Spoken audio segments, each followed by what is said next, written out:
Okay, welcome back. We're doing another review of a book because I have opinions.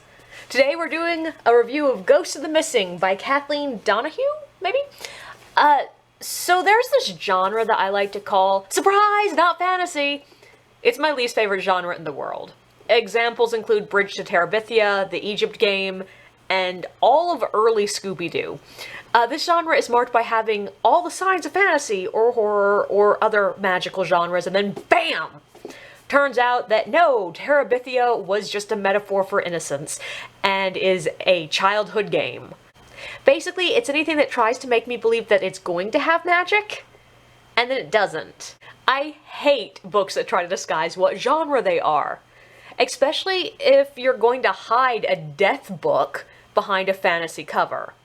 Which is why it's pretty damn impressive that I loved this book. Though I guess part of that is because this book never solidly states whether the magic is real or not. Ghost of the Missing is about a young woman named Adair returning to a town she grew up in. Adair grew up in a historic home that has been converted into a writer's retreat that her uncle manages. Her parents died when she was a child, of AIDS, and Adair is HIV positive as well. Adair was expected to die young, but she has survived to adulthood. On the other hand, her childhood best friend, Rowan, disappeared when she was a young girl and has been presumed dead for years.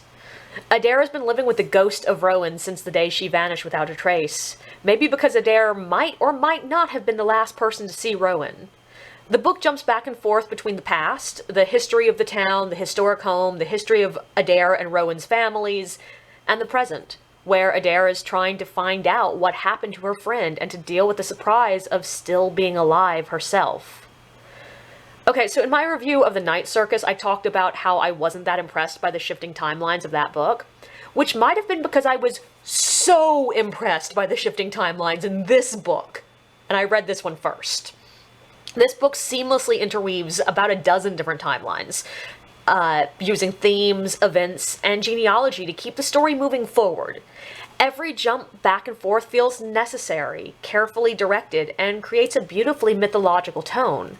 I think part of that might be because the jumps are almost all more than a few years. 2010 feels very different from the 1860s, so much so that the author doesn't feel the need to tell us what time we are in. She just lets the tone build the environment around you. On top of that, the historical bits don't really feel like they need to be set firmly in time, because they are more mythology than history. And I love the careful balance between the mythological and the metaphorical in this book, which jumps back to my anger at surprise, not fantasy. This book avoids that by just not ever feeling the need to nail down whether or not the ghost and magic is real. Its general tone is, yes, the curse is real, and yes, it's hemophilia. Yes, the ghost is real, and yes, it's just Adair's feelings of guilt personified. Real life is messy. Things are real and imaginary and metaphorical all at the same time. And this book lets it be all those things. It's just a beautiful story about mourning, surviving, and dealing with the past. It's also an incredibly New England Irish book. Like, I thought about reading it aloud to my mother because I thought she would love it too, and then I thought about tackling the Irish names and was like, nah, I'm good.